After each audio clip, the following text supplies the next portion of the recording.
வணக்கம். நமது வாழ்க்கையை பார்க்கும் விதத்தையே தலைகீழாக மாற்றி போடக்கூடிய ஒரு அற்புதமான விஷயத்தைத்தான் இன்னைக்கு நாம இந்த தொகுப்புல அலச போறோம். எந்த தாமதமும் இல்லாம நேரடியா விஷயத்துக்குள்ள போயிடலாம் வாங்க.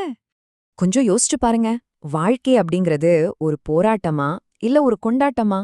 ஒரே வாழ்க்கை தான். ஆனா அதை நம்ம ஒவ்வொரு நாளும் ஒரு பெரிய போராட்டமா பார்க்க போறோமா இல்ல ஒரு ஜாலியான விளையாட்டா பார்க்க போறோமாங்கிறது முழுசா நம்ம கையில, அதாவது நம்ம பார்வையில தான் இருக்கு. ஏன் நாம எப்பவுமே இந்த வாழ்க்கைய ஏதோ ஒரு பெரிய சுமை மாதிரி ஒரு போராட்டமாவே நினைச்சிட்டு இருக்கோம்? இதுக்கான விடைய தேடிதான் இந்த முழு பயணமும் இருக்க போகுது. இந்த மகிழ்ச்சியான வாழ்க்கையை எப்படி அடையலாம் அப்படிங்கறத ஒரு 6 சிம்பிளான படிகள் மூலமா நம்ம பார்க்க போறோம். 1. ஒற்றை உண்மை. 2. 3 விதமான பார்வைகள். 3. அந்த பாதைகளை ஒப்பிடுதல். 4. உண்மையை அடைவதில் உள்ள தடைகள். 5. மனதை சமநிலைப்படுத்துதல். மற்றும் 6. உச்சக்கட்ட ஞானம். சரி, முதல்ல பகுதி 1, ஒற்றை உண்மை. அதாவது போராட்டம் மற்றும் கொண்டாட்டத்துக்கு இடையேயான அந்த ஒற்றை உண்மை என்னன்னு பாப்போம். இங்க கவனமா பாருங்க. அறியாமையில வாழும்போது நம்ம வாழ்க்கை எப்படி இருக்கு தெரியுமா? நம்மளோட உண்மையான இயல்பு என்னன்னே நமக்கு தெரியறதில்ல. கடவுளோட உடைமைகளெல்லாம் இது என்னோடது அது என்னோடதுன்னு சொந்தம் கொண்டாடிட்டு இருக்கோம்.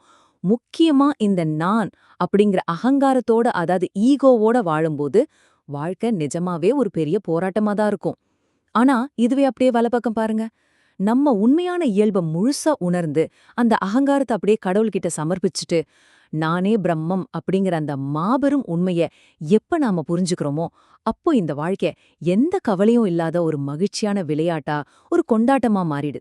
எவ்வளவு பெரிய வித்தியாசம் பாத்தீங்களா? இப்போ பகுதி 2க்கு வருவோம். 3 பார்வைகள். அதாவது ஒரே யதார்த்தத்தை பார்க்கக்கூடிய 3 வெவ்வேறு லென்ஸ்கள்னு இதை சொல்லலாம். முதல் 6 அத்தியாயங்கள் கொடுக்கிற முதல் பார்வை இதுதான். இதுல இருக்கிற ரொம்ப முக்கியமான ஒரு பாயிண்ட் என்னன்னா, உங்களை நீங்களே ஆத்மான்னு முழுசா உணர்றதுதான். ஆத்மாங்கிறது என்ன? அது என்றென்றும் நிரந்தரமானது, எங்கேயும் நிறைஞ்சிருக்கிறது. குறையாத சந்தோஷத்துக்கும் எந்த இடையூறும் இல்லாத அமைதிக்கும் அது ஒண்ணு மட்டும்தான் சோர்ஸ், அதாவது ஆதாரம். வெளியில உலகத்துல நடக்கிற எந்த ஒரு குழப்பமோ போராட்டமோ ஆத்மாவை ஒரு துளி கூட பாதிக்காதுங்க. உங்களோட அந்த வெறும் இருப்பு மட்டுமே இந்த உடலுக்கும் மனசுக்கும் உயிர் கொடுக்குது அப்படிங்கறத ஆழமா புரிஞ்சுக்கிறது தான் இந்த முதல் பார்வை. அடுத்து 2வது பார்வை. இது அத்தியாயம் 7லிருந்து 12 வரைக்கும் சொல்லப்பட்டிருக்கு.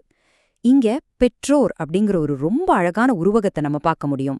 அதாவது எந்தவித மாற்றமும் இல்லாத தூய உணர்வான பிரம்மம், அதோட தொடர்ந்து மாறிக்கிட்டே இருக்கிற மாயை, இது ரெண்டும் சேர்ந்ததுதான் இந்த மொத்த பிரபஞ்சத்தோட பெற்றோர்.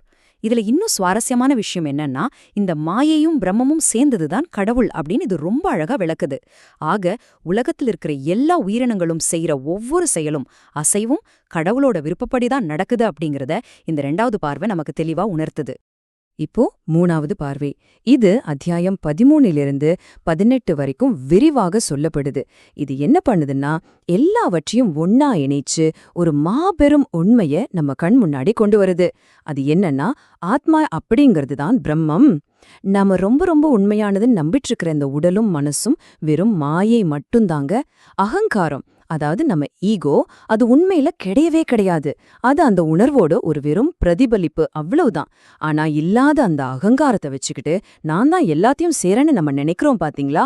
அதுதான் நம்மளோட எல்லா போராட்டங்களுக்கும் தவிப்புகளுக்கும் ஒரே காரணம் அப்படிங்கறத இந்த 3வது பார்வை சுக்குநூறா உடைத்தெரியுது. சரி, இப்போ பகுதி 3, பாதைகளை ஒப்பிடுதல். அதாவது வேதாந்த பார்வைய வச்சு இதை எப்படி ஒப்பிட்டு பார்க்கறதுன்னு தெரிஞ்சுக்கலாம். இந்த அட்டவணைய கொஞ்சம் பாருங்க. கர்மயோகம், பக்தி யோகம், அப்புறம் ஞான யோகம், இந்த மாதிரி வெவ்வேறு பாதைகள் இருந்தாலும் இது எல்லாமே கடைசியில மகிழ்ச்சியான வாழ்க்கை அப்படிங்கிற அந்த ஒரு இலக்க நோக்கி தான் போகுது.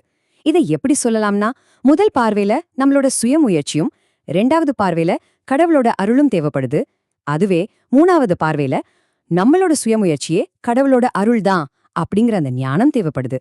கடைசியில உங்களை நீங்களே அறிவது, கடவுளை அறிவது, அப்புறம் நீயே அதுவாக இருக்கிறாய்னு புரிஞ்சுக்கிறது. இப்படி எல்லாமே அந்த ஒரு அற்புதமான முடிவுக்கு தான் நம்மள கூட்டிட்டு போகுது. பகுதி 4, உண்மையின் தடைகள். எல்லாம் சரிதான், அப்புறம் ஏன் எல்லாராலையும் இப்படி ஒரு மகிழ்ச்சியான வாழ்க்கைய வாழ முடியல? அங்க என்ன தடை இருக்கு? இதுக்கான பதில் எங்க இருக்கு தெரியுமா? நாம நம்மளையே தப்பா புரிஞ்சுக்கிட்டதுல தான் இருக்கு. இந்த பிரபஞ்சத்தோட பெற்றோர் யாருன்னு முன்னாடியே பார்த்தோம் இல்லையா? தூய உணர்வான பிரம்மம் தான் விதை கொடுக்கும் தந்தை. ஆறா ஆற்றல், பருப்பொருள் இந்த மூணும் சேர்ந்த மாயை தான் தாய். ஆனா நிஜத்துல நாம என்ன பண்றோம்? வெறும் இந்த உடலையும் மனசையும் மட்டுமே பார்த்துட்டு மாயே அப்படிங்கிற தாயால மட்டும்தான் நாம உருவாக்கப்பட்டோம்னு ரொம்ப தப்பா நினைச்சிட்டு இருக்கோம். நம்மளோட உண்மையான தந்தை அந்த தூய உணர்வான பிரம்மம் அப்படிங்கறத நம்ம சுத்தமா மறந்துடுறோம். நம்ம சந்தோஷத்தை தடுக்கிற மிக முக்கியமான ஆணி வேலை இதுதாங்க. அப்போ உண்மையை உணர்றதுக்கு நாம என்ன பண்ணணும்? முதல்ல நம்ம மனம் எதால ஆனதுன்னு புரிஞ்சுக்கணும். நம்ம மனம் அப்படிங்கிறது 3 முக்கியமான கூறுகளோட கலவை. 1 ஆறா, 2 ஆற்றல், 3 பருப்பொருள். இந்த 3ம் எந்தெந்த விகிதத்துல நம்ம மனசுல இருக்கு அப்படிங்கிறது தான் நாம இந்த உலகத்தை எப்படி பார்க்கறோம், எப்படி உணர்றோங்கிறதையே தீர்மானிக்குது. இப்போ பகுதி 5 மனதை சமநிலைப்படுத்துதல். குறிப்பா ஆறா ஆதிக்கத்திற்கான பாதையை நோக்கி நம்ம எப்படி போறதுன்னு பாப்போம். நம்ம மனசுல ஆறா அப்படிங்கிற கூறு ஆதிக்கம் செலுத்தணும்னா ஒரு 6 சிம்பிளான படிகள் நமக்கு ரொம்பவே உதவி செய்யும். முதல் படி ஆறா, ஆற்றல், பருப்பொருள். இதோட உண்மையான தன்மையை ஆழமா புரிஞ்சுக்கணும். 2வது, இதெல்லாம் எப்படி ஒரு மனுஷனை துன்பத்துல தள்ளுதுன்னு பார்க்கணும்.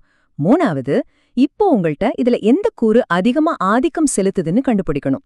4வது படி, நம்ம இலக்க அடைய இது ஒவ்வொன்னையும் எப்படி பயன்படுத்துறதுன்னு ஆராயணும். 5வதா, இந்த 3ஓட தாக்கத்தையும் தாண்டி நம்ம மேல வரணும். கடைசியா இதையெல்லாம் தாண்டி செல்றது மூலமா கிடைக்கிற முழுமையான சுதந்திரத்தையும் நன்மைகளையும் நாம் அடையணும். இந்த 6 படிகளையும் சரியா ஃபாலோ பண்ணா நம்ம மனச சூப்பரா ஒரு சமநிலைக்கு கொண்டு வர முடியும். நாம இப்ப கடைசி பகுதிக்கு வந்துட்டோம். பகுதி 6 உச்சகட்ட ஞானம். இதோட முக்கிய போதனைகளை இப்ப பார்க்கலாம். இந்த 14.1 ஸ்லோகம் ஒரு மிகச்சிறந்த வாக்குறுதியை கொடுக்குது. எந்த ஞானத்தை முழுசா அறிஞ்சுக்கிட்ட முனிவர்கள் எல்லாம் முழுமையான விடுதலை அடைஞ்சாங்களோ அந்த உச்சகட்ட ஞானத்தை மீண்டும் போதிப்பதாக இது சொல்லுது. இது வெறும் புத்தகத்துல இருக்கிற ஒரு தத்துவம் கிடையாதுங்க, நம்ம வாழ்க்கையில அனுபவிக்க வேண்டிய ஒரு நடைமுறை உண்மை. அடுத்து 14.2 ஸ்லோகம் இதனால நமக்கு கிடைக்க போற அந்த உச்சக்கட்ட பலனை பத்தி பேசுது. இந்த ஞானத்துல நாம உறுதியா நிலைத்திருக்கும் போது படைப்போட தொடக்கத்துல பிறக்கிறதோ இல்ல அழிவன் போது துன்பப்படுறதோ கிடையாது. அதாவது இந்த முடிவே இல்லாத துன்பம் பிறப்பிறப்பு அப்படிங்கிற சுழற்சியிலிருந்தே நமக்கு முழுமையான சுதந்திரம் கிடைச்சிடுதுன்னு இந்த ஸ்லோகம் நமக்கு உணர்த்துது. நினைச்சு பாருங்க, இது எவ்ளோ பெரிய விடுதலை. இப்போ 14.3 ஸ்லோகம். நாம கொஞ்ச நேரத்துக்கு முன்னாடி பேசின அந்த பெற்றோர் உருவகத்தை இது ரொம்ப அழகாவும் ஆழமாவும் உறுதிப்படுத்துது. மாயை அப்படிங்கிறது ஒரு கருப்பைனும் தூய உணர்வு அப்படிங்கிறது அதுக்குள்ள வைக்கப்படுற ஒரு விதைனும் இது ரொம்ப தெளிவா வரையறுக்குது. இது மூலமா இந்த மொத்த படைப்போட ரகசியமும் நமக்கு அப்படியே கண் முன்னாடி வெளிப்படுது. இறுதியா இந்த 14.4 ஸ்லோகம் நம்மளோட உண்மையான வம்சாவளி எதுன்னு உறுதி செய்யுது. இந்த உடம்பு அப்படிங்கிற வெறும் மாயையை தாண்டி பார்க்கணும். தூய உணர்வு மட்டும்தான் நம்மளோட உண்மையான நிலையான ஆதாரம் அப்படிங்கிறத இது நமக்கு அன்பா நினைவூட்டுது. இந்த ஒரு சின்ன புரிதல் நம்மளோட மொத்த பார்வையையும் வாழ்க்கையையும் தலைகீழா மாற்றிடும். சரி, நாம இப்ப முடிவுக்கு வந்துட்டோம். இங்க ஒரு முக்கியமான கேள்விய உங்ககிட்ட நான் விட்டு செல்ல விரும்புறேன். உங்களோட மனக்கலவை மறுபடியும் உங்களை ஒரு போராட்டமான வாழ்க்கையிலே கட்டி போட நீங்க அனுமதிக்க போறீங்களா? இல்ல உங்களோட அந்த உண்மையான இயல்பை உணர்ந்து உங்க வாழ்க்கைய ஒரு கொண்டாட்டமா ஒரு மகிழ்ச்சியான விளையாட்டா மாத்த போறீங்களா? இன்னைக்கு முதல் உங்களோட யதார்த்தத்தை வழிநடத்த எந்த பார்வையை நீங்க தேர்ந்தெடுக்க போறீங்க? கொஞ்சம் ஆழமா சிந்திச்சு பாருங்க.